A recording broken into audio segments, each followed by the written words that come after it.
Well, hi there. Welcome to my channel. I'm Suzanne and glad you've come along today. I hope you get a lot out of today's video. I know I got a lot out of this book. I just finished reading this heavy-duty piece of work called the Book of Job. Oh my goodness. Now, this story is about a man, a righteous man according to the scriptures, who just lost all his children, died in this big catastrophe. All his animals, he lost absolutely everything except for his wife. All his children, everything gone. I cannot imagine. I cannot even begin to imagine the grief, the sorrow, the anguish that this man felt. And this story in this book is about his suffering and about the three friends who came to help him in his suffering. And it says here in the scriptures, now when Job's three friends heard of all this evil that had come upon him, Job, they came each from his own place. I'm not going to pronounce their names because I'm going to botch them up big time. They made an appointment together to come to show him sympathy and comfort him. And when they saw him from a distance, they did not recognize him. I can't imagine the state that this man must have been in, seriously. And they raised their voices and wept, and they tore their robes and sprinkled dust on their heads towards heaven. And they sat with him on the ground 7 days and 7 nights, and no one spoke a word to him, for they saw that his suffering was very great.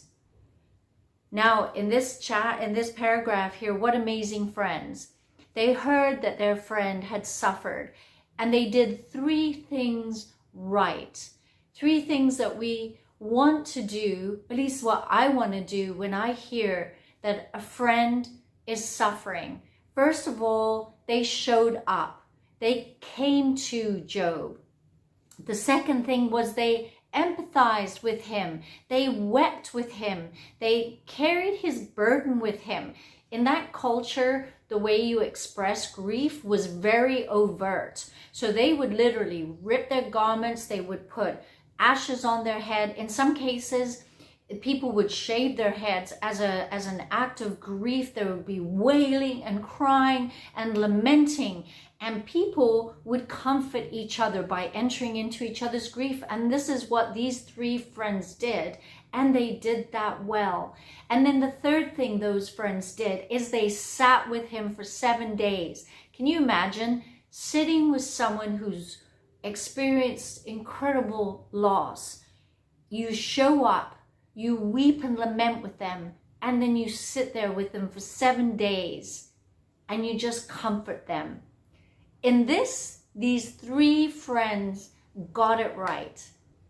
But then I guess on the 8th day, Job started to pour out his heart. He started to say, I curse the day that I was born. He says in chapter 3, verse 11, why did I not die at birth? Verse 16 of chapter 3 of Job, he says, or why was I not as a hidden stillborn child? And in verse 21, he says, I long for death, but it comes not. Here was a man in such pain. I mean, who can't relate to this? Who's been in such pain? You are grieving so much that all you wish for and all you long for is to die. And this is what Job was doing.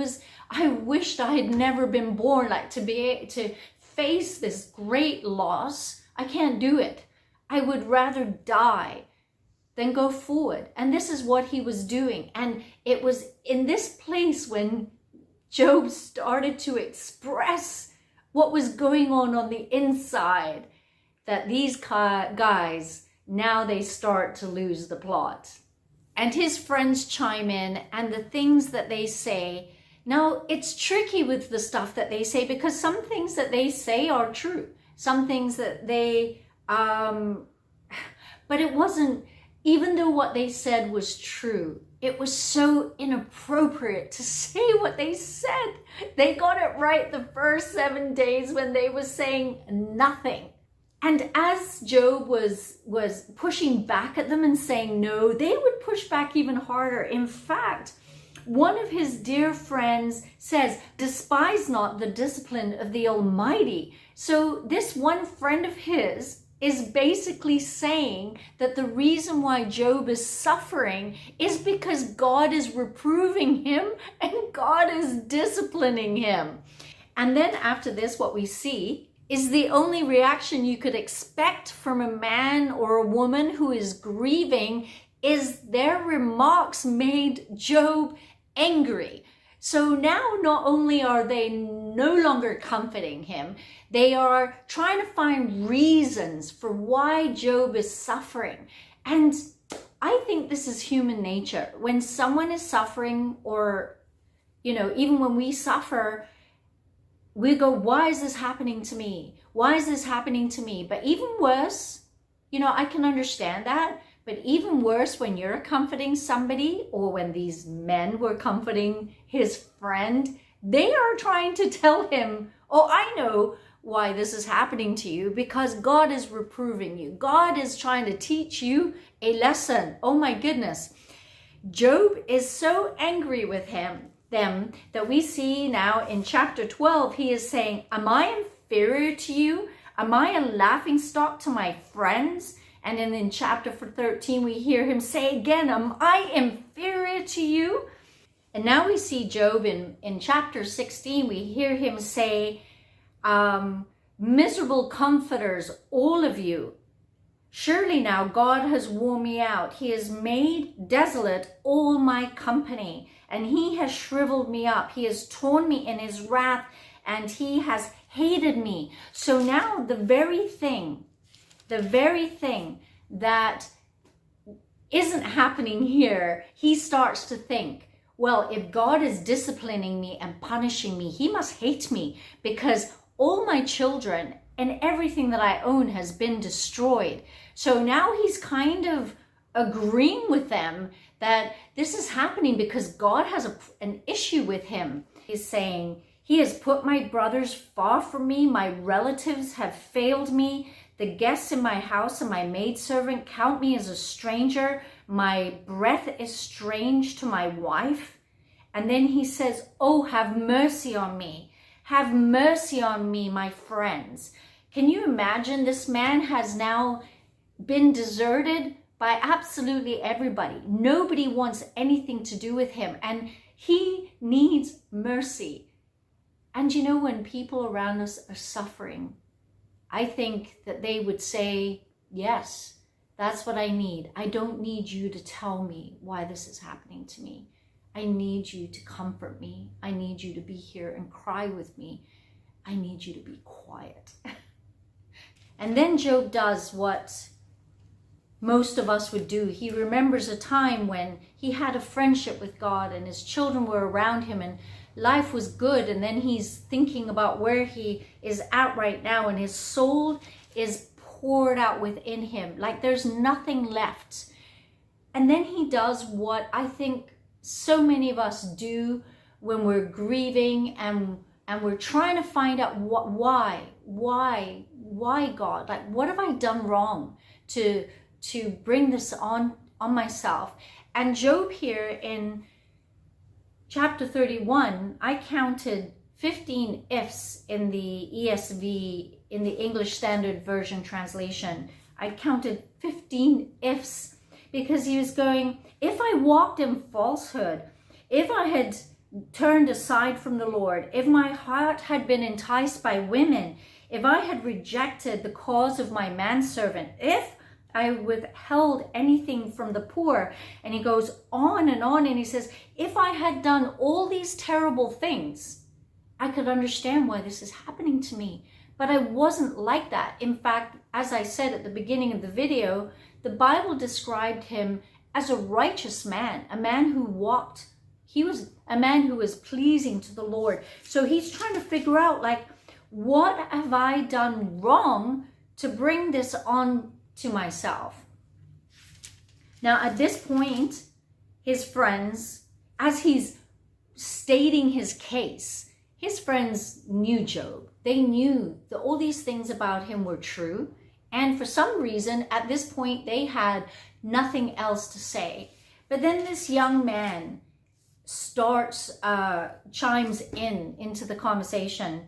He tells Job that he is, well, what's interesting is that he tells Job that the Spirit of God lives in him and he knows what he's saying. And this is quite something when a person is grieving and going through so much, to have someone else say, you know what I'm about to tell you is right, because God speaks to me and I'm going to tell you what your problem is. And if if the words aren't coming from a place of compassion and care, and I'm coming alongside you to help you carry your burden, I think the three friends had the right, oh gosh, a rainbow has just appeared outside my window. It is absolutely beautiful. It's been raining all day and a rainbow has come out. So beautiful. Anyway, the friends stayed quiet, and that was the right thing to do. But now this young guy is coming after Job, and he's saying, God is speaking in one way, even two. The problem is that you can't perceive it. You just can't hear God. You just don't know what's going on. The thing is that while Job was suffering, and all his friends and this young guy coming up with reasons as to why Job was suffering, the truth is none of them knew why this was happening. None of them knew. But at the beginning of the book of Job, we see here in chapter 1, verse 6, we see, now there was a day when the sons of God came to present themselves before the Lord, and Satan also came among them. And the Lord said to Satan, from where have you come? And Satan answered the Lord and said, from going to and fro on the earth, and from walking up and down on it. And the Lord said to Satan, have you considered my servant Job, that there is none like him on the earth, a blameless and righteous man who fears God and who turns away from evil? Then Satan answered the Lord and said, does Job fear God for no reason? Have you not put a hedge around him and his house and all that he has on every side? You've blessed the work of his hands, and his possessions have increased in the land.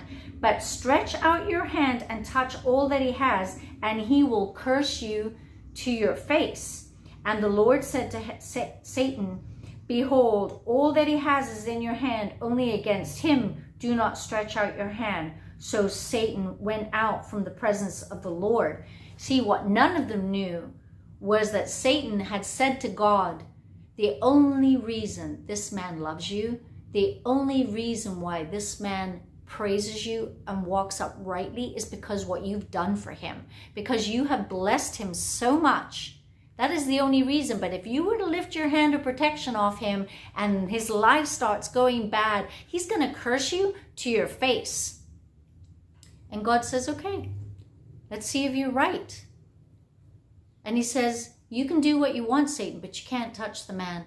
And all the series of events occur in Job's life. And you see, none of them knew that that is what was going on.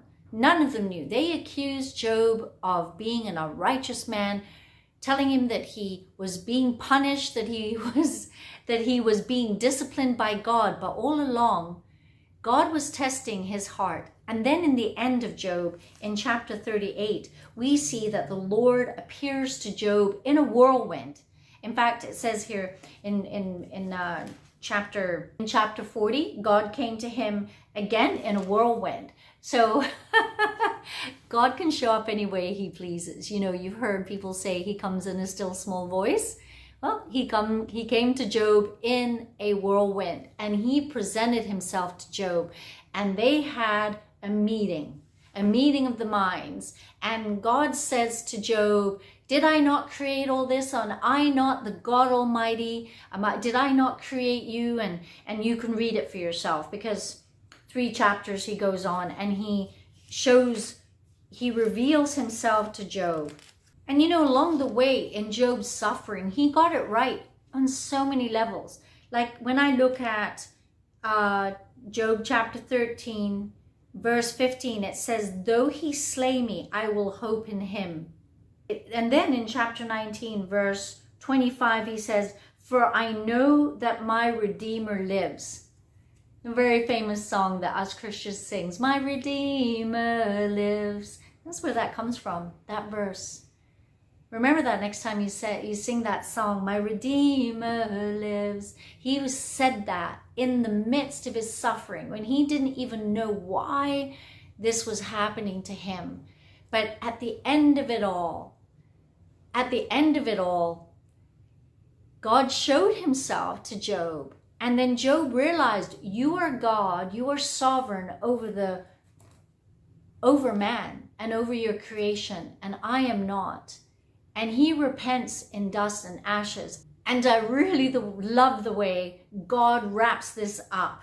In Job chapter 42, verse 7, after the Lord has spoken these words to Job, the Lord said to his 3 friends, my anger burns against you and against your 2 friends, all 3 of them, for you have not spoken of me what is right, as my servant Job has. In the end, God rebukes them. And then God tells Job that he needs to pray for them and that they need to give an offering. So what is our takeaway from this story? I think our takeaway from this is how to be a good friend. A good friend will, when your friend is grieving, when someone is going through trouble, even in Romans it says we carry one another's burdens, right? We rejoice when people rejoice, and we grieve, we weep with them when they weep. And sometimes it's challenging to come alongside people when they're weeping, because you know what? It's uncomfortable and it's awkward and we never know what to say.